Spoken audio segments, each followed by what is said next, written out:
কথাগুলো খারাপ লাগলে ক্ষমা দৃষ্টিতে দেখবেন। আজকাল অনেক ছেলে মেয়েদের মধ্যে ভালোবাসা মানেই সেক্স। 2-3 মাস সম্পর্কের পরেই নাকি এটা অনেক প্রয়োজন হয়ে দাঁড়ায়। কিছু মাস বা কিছু বছর পর এটা এমন একটা পরিস্থিতিতে গিয়ে দাঁড়ায়, এক জিনিস আর কয়দিন ভালো লাগে। কিন্তু একটা চরম সত্যি কথা এটাই হলো যে কোনো ছেলে স্বার্থ ছাড়া কোনো মেয়েকে শারীরিক সম্পর্ক করার পর বউ হিসেবে মেনে নিবে না।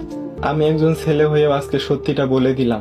মেয়েদেরকে বলতেছি, আধুনিক যুগে মন দিয়েছো বুঝলাম, কিন্তু একবার ভেবে দেখো, তোমাকে বিয়ে করার জন্য একটা ছেলের চাকরি জোগাড়, টাকা খরচ, মোহর ইত্যাদি, কত টাকা খরচ আর কত ঝামেলার পর সে তোমাকে বউ হিসাবে পাবে। কিন্তু এর আগে যদি তুমি তোমার সবকিছু তাকে দিয়ে দাও, এত ঝামেলা কি আর তার করতে মন চাইবে?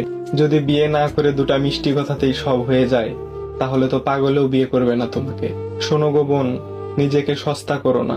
তুমি নিজেও জানো না তুমি তোমার বাবা মার কত দামি আর কত কষ্টে আর্জিত একটা সম্পদ।